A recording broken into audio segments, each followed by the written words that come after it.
Place à l'invité culture de Télématin. Damien, vous recevez ce matin le comédien et réalisateur Maurice Barthélémy. Maurice Barthélémy qui, décidément, visiblement, prend goût à l'écriture. Bonjour Maurice. Bonjour Damien. Pourquoi je dis ça? Bien parce que votre précédent livre, c'était un récit Ouais. qui s'intitulait Fort comme un hypersensible, dans lequel donc, vous révéliez votre hypersensibilité. Là, cette fois-ci, c'est un roman. Vous êtes dans la rentrée littéraire. Ouais, c'est impressionnant. Bah, j'imagine. Donc, il s'intitule L'expérience, c'est chez Plomb. Alors, vraiment, je l'ai dévoré. C'est court, hein, ça se dévore en 1 heure, 1 heure et demie.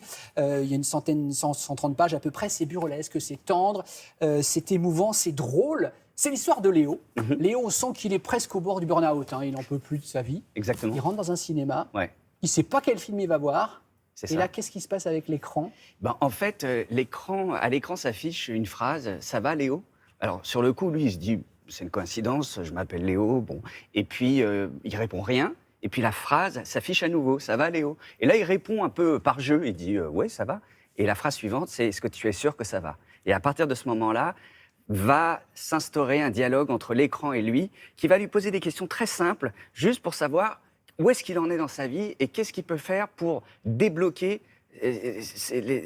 la période dans laquelle il est et où il se sent coincé, quoi. Donc, il y a à la fois, c'est sur l'existence, sur l'essence de la vie. Il ne faut vraiment pas dire grand-chose parce qu'il faut que vous entriez dans cette histoire comme je l'ai fait. Et c'est aussi une déclaration d'amour au cinéma. Oui, exactement. Parce que moi, je vois le cinéma changer en ce moment et donc ça m'interroge de me dire qu'est-ce que va devenir le cinéma plus tard. En quoi Donc, il change, Maurice, pardon?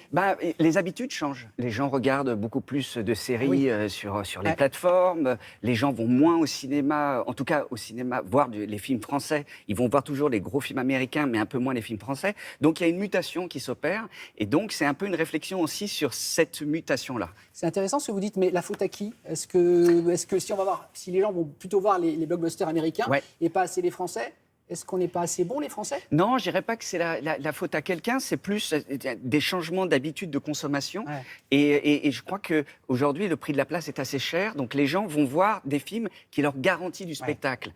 Et donc, c'est juste un changement de type de consommation. Maurice, regardez le moniteur qui est devant vous. Est-ce que elle est venue à vous, à cet âge-là, la passion du cinéma? Oh, petit bonhomme. Donc ça, c'est vous. Vous avez quoi, là? Là, j'ai 3-4 ans, je pense. Ouais. Alors, peut-être pas le cinéma à cet âge-là, quand même. Non. Ah, alors, j'ai une sorte de gilet de cow-boy que ma mère m'avait confectionné dans une sorte de toile cirée. On est tous passés par là. Hein. Ah là là Ouais. Et je me pointais à l'école avec ça, et c'est peut-être pour ça que j'ai l'air aussi triste. Mais non, à l'époque, je pensais pas du tout cinéma. D'ailleurs, j'ai pensé tard cinéma. Pour moi, c'était un rêve inaccessible, le cinéma. Dans le livre, Léo, le héros, dit « Au cinéma, on se prend toujours une gifle, une Ouais. trempe d'ennui, de génie, de rire, de nullité, de larmes. Rien ne remplacera le cinéma. » Du coup, on va jouer ensemble si vous êtes d'accord. Avec plaisir. Je vous montre quelques affiches de films, de vos films Ok. en tant que réalisateur. Vous jouez le jeu, vous dites Ouais. si c'est du génie, de la gifle, de l'ennui ou du rire. Si on commence avec Papa, 2004, avec Alain Chabat. Ah c'est mon film le plus personnel, et j'ai pris un plaisir fou à faire ce film avec Alain Chabat. Et je raconte une histoire qui est arrivée Ouais. à quelqu'un de proche. Donc, Et c'est fierté pour ce film. Oui, une vraie fierté. Ouais. Low Cost, 2011. Jean-Paul Rouve, Judith Godrèche, Gérard Darmon. Ah c'est un film qui pour moi était une comédie, et quand il est sorti, les gens m'ont dit mais c'est plutôt un sujet plutôt grave. Ouais. Et donc il y a eu une petite incompréhension. Ouais. Pas très normales activités 2013, avec notamment Norman Tavo, Ouais. Stéphie Selma et vous. Un plaisir parce qu'un tout petit film avec un tout petit budget, une sorte de teen movie. Et non, Pas de critique, non, pas d'autocritique. pas d'autocritique, non. Je l'ai tourné en très peu de temps, je me suis amusé à le faire. Casablanca Driver, 2003, Isabelle Nanty. Ouais, c'est mon C'est votre premier, hein? premier film, et j'ai tout mis dans ce film. Et c'est à la fois un film un peu bringue-zingue, mais il y a de tout. Et il a l'avantage d'être un film avec plein d'énergie. Je le revendique aussi. De toute façon, les films, c'est un peu comme les enfants. Hein. On peut pas les rejeter. Il y en a qui ont des grandes oreilles, il y en a qui sont petits, grands, etc. On les aime comme ils sont. Mais ouais, bien sûr. Dans votre livre, le héros, il est engoncé, il n'est pas à l'aise avec les sentiments. Il dit « J'arrive pas à dire aux gens que j'aime, que je les aime Ouais. ». On imagine, Maurice, qu'il y a quand même pas mal de vous. regardez, Très clairement. là-dedans. Bah du ouais, coup, moi, est-ce qu'Isabelle Nanty Ouais.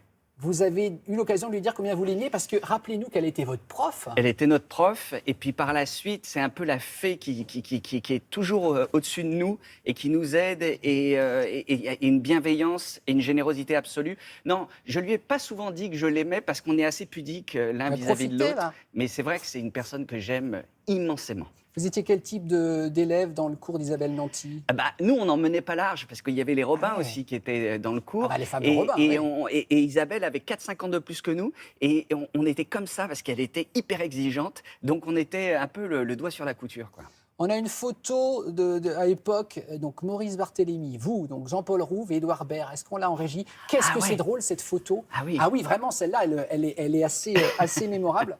Ils vont nous la trouver. elle est Oui, je l'avais prévenue. postée sur Vous l'aviez Instagram, posté. on était en cours de théâtre au cours Ouais. Florent, et c'est pas Jean-Paul Rouve qui est sur la photo. Ah bon? Non, on pense Alors, que c'est parce que Jean-Paul je Rouve. pensais que c'était Jean-Paul au milieu, c'est Non, pas non, lui. non, c'est pas Jean-Paul Rouve, Ah. c'est un autre camarade. Mais à droite, c'est Et bien Édouard. C'est bien Édouard Baird.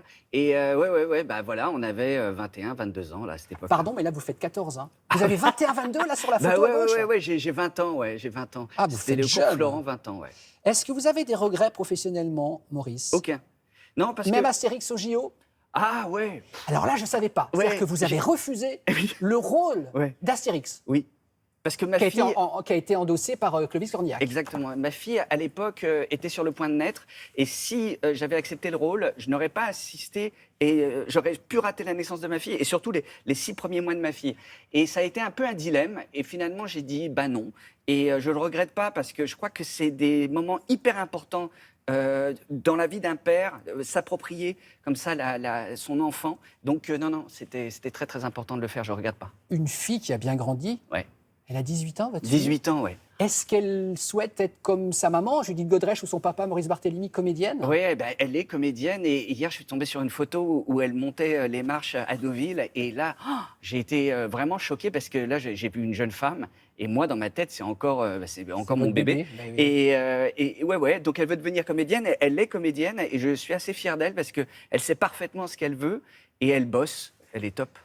Vous restez avec nous quelques minutes, Avec Maurice. On conseille vraiment, sincèrement, du fond du cœur, la lecture de votre premier roman, qui est très touchant, L'expérience, chez Plomb. Dans le livre, le héros adore Let's Dance de Bowie. Donc Bien forcément, on part en pause avec Let's Dance de Bowie. À tout de suite. Chouette.